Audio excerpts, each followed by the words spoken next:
Greetings everyone, Luxeley here playing a little bit of Boomkin. Why is it that Boomkins always look like they're running around looking for food? Leave it in the comments, let me know why. I just get that impression about Boomkins.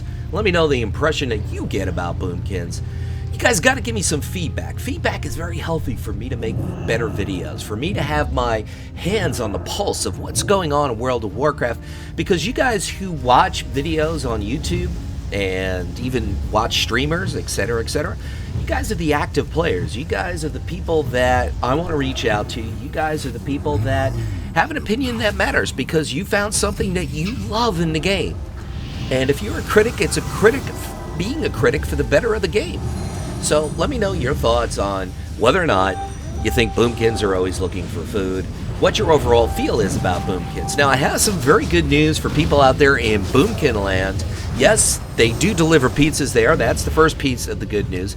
The second piece of the good news, Blizzard acknowledges that Boomkins need a little bit of a boost in damage. So expect in patch 7.1.5 a bit of a buff for Boomkins. I significantly expect this because this is the only class that Blizzard mentioned that they could get a bit of a boom. Hey, if you look at Noxic, they had them ranked dead last in DPS. If you look at other sources, they were certainly in the bottom tier of DPS in those other sources, so you could argue that Noxic is not accurate, and those are very valid, reasonable arguments. But the bottom line, Boomkins are nowhere near the top, so there is room to grow. I truly, truly expect them to buff the class. I really like the class, just simply because I love the animation of Goldrin, which is a proc that you get from your... There it is. That was it. That was Goldrin. He's got this bluish thing, and he runs, and it's like he's trying to catch a bone. It's really cool. But, Eye of the Storm, I did not... Oh, I wish I could knock him off from down there. You know, one time I was in Eye of the Storm, and I was playing my hunter. This was back at MOP, actually. So I wasn't able to get this footage, but it was hysterical. Thanks, buddy. I'm just going to get out of the route, go bear for him. Everything's okay now. Basically what happened, I knocked him off. There was a paladin. I knocked him off, and he wasted the CD on his Divine Shield as he was flying off. Endless oblivion. That's Eye of the Storm. Oh, warrior's back. Gotta run away. See, I can get away from a warrior, and that's a big reason why I'm very happy playing a Boomkin. Now I'm stealth, and he's going to go look for someone else to torment. Thanks for playing, bro. I love my booby. But I was wrong about that animation on the Goldrin before. When I do proc it, I'll point it out to you. I think it's really, really cool. Spell animations are a really, really big thing for me, and it kind of draws me into playing melee classes, but I'm just not good at them. I never have been, and let's face it, but there it is. That was it. That was it. That was Goldrin. He zips out at you like he's getting some bacon, you know? Oh, boom! That was a cool move. Boom, boom. Yeah, come after me, bro. I'm over here. Charge, root. Okay. Let's see. Boom, boom. I got the Demon Hunter helping me out. Now this sucks. He's got his defenses up, and he's going into a Blade Storm, which is smart for him, bad for me. And I can't CC him. I can't do anything, but I get some help, and it's thank you for playing, bro. Looks like, where are we? I need my glasses. It's a tight game. It's a tight game. Two bases. We're both within 50 points of each other, so this is a tight one. This is a pretty good one. Let me know how you guys have been... Oh, this guy looks like he's AFK. He's just standing there. Ooh, Starfall, pretty. He's just, is he still standing there? Yeah. Let me know what this guy's doing. He's obviously AFK. You know, usually when I go AFK, I go to a place, my little safe space that I can find in a battleground. Because believe me, I know where all those little safe spaces are. Maybe I should make a video on that. Safe spaces on, you know, places you can AFK in battlegrounds and nobody ever know, you know, and then you just pop out and you do like 5 damage and whatever. I don't want to encourage that, but it's funny that they just go let me in the middle of a battle, like, oh, let me go AFK. More Starfall. One thing I've noticed, and I want to see if I can validate this opinion that I have. It seems like to do really big damage in a battleground, at least in the terms of separating yourself from your peers to where it's noticeable, much like you used to see in Warlords of Drain All the Fun, or Mist of Pandaria, or even Cataclysm. Those X packs where damage was certainly scaled very differently because everybody had different gear, etc. And if you had big gear, full conquest gear, you had an opportunity at least to do very, very big damage, especially if your teammates were in sync with you, in the sense that you weren't constantly being faced in a 1v3 or 1v4. So now it seems like the ones that do the big damage are the ones that have the very, very strong AOE. I'm not saying that you can't contribute if you don't have a strong AOE. I'm just saying if you want to stack the numbers, pad your stats, it seems like big AOE damage is where it's at. And some classes have it, and some classes just don't have it. Or some classes need certain artifact traits in order to have it. So let me know if you guys have seen that same thing. Because it kind of... Oh, there's Goldrin again. Boom. Love it. I love it. I mean, is that a good reason to play Boomkin? Because you like the animation? I mean, animations are a big thing for me. So now we got two things we got to do some homework with, guys.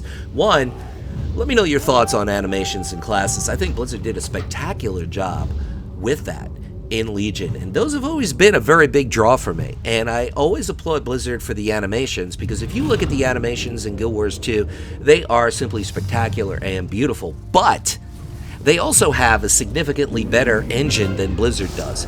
So Blizzard does a lot more with a lot less, and that is a fact, and that is impressive to me. So let me know your thoughts on the comments. The other thing that I was asking about is that a good reason to play a class because of the animations? Or in this case, you guys should definitely think of playing a demo lock, because this is a demo lock. He's got 75 people on him right now. He's even silenced, and he's still not dead. And now he's going to get a Surge of Life coming soon, and I actually might die. Oh, no, never mind. Oh, no, that's Demon Hunter. That got Demon Hunter's on the case now. But, I mean, it is almost impossible to kill a demo lock. They have huge defenses, unquestionably. So does an Affliction lock. Those two have tremendous survivability. Destro locks, it's there. You can't really complain. By the way, we have guides coming out. We have lots of guides coming out, and they've been taking a lot of time simply because rendering in 60p is 3 times longer than rendering in 30p. So when I render stuff, it's not quick and easy, but that's going to be rectified. Going to be getting a new computer probably right around Thanksgiving when the sales hit, and going to get an upgrade. And it's not necessarily get an upgrade. I have an excellent computer, but it's to utilize my time better so I can simply render and still play the game at the same time. Let's switch that up. There we go. Doing okay. As long as we're near the top, I'm a happy guy. So the fact is, now render's not going to be downtime. I mean, there have been some animations that I put together in both the Boomkin and the Warlock guides, the Destro Warlock guide, that literally took 3 to 4 hours to render, and they were only about 2 minutes long. Not even, maybe a minute or two long. So that's really a big reason why these have taken a long time. I'm hoping that I'm not so far out of the ballpark because we're almost 3 months into Legion. But one reality that I've noticed, and that is there's been a surge of new players coming into the game still, because a lot of people waited on the sidelines to really see what kind of information was being put out there about Legion. Objective information. The game really sucks, dude. It really sucks. Or it's like, wow, this game is awesome. And you can't really say a lot of negative stuff about Legion with a straight face. Yes, the PvP is very, very much a work in progress and just feels very incomplete and still a bit imbalanced in various ways, but they are attentive to it and they are working at it. As I kind of hide behind this big erect purple thing, let me know what you think that is. I don't know, it's just like sticking out of the ground. There's a lot of erect purple things sticking out of the ground. Used to love it as a Shadow Priest because it kind of like, at least in my mindset, thought that I blended in with it. But once again, I get into Randomville and I completely lose my train of thought in what I'm saying. What was I saying? I don't even remember what I was saying. Oh, a lot of people are coming into the game. That's what I was talking about. I see a lot of new people. Oh, there's Goldrin again. I see a lot of new people stepping into the game, coming into the game, and the consensus of some people prior to the release of Legion was they wanted to see what was going to happen. What was going to be the general consensus before they came back to the game or gave the game a shot. And that's reasonable. That's reasonable, especially after Warlords of Drain all the fun. Very, very reasonable. Now, the question is, if the reason they're coming back, I should say, the reason they're coming back is because there's been a lot of positive information out there about Legion, and rightfully so. And anybody who's popped thread, and I've seen negative threads about Legion, like, oh, there's nothing to do. Really? Really? It's like a 5-year-old going into Disneyland and saying, there's nothing to do here. You know? I mean, give me a break.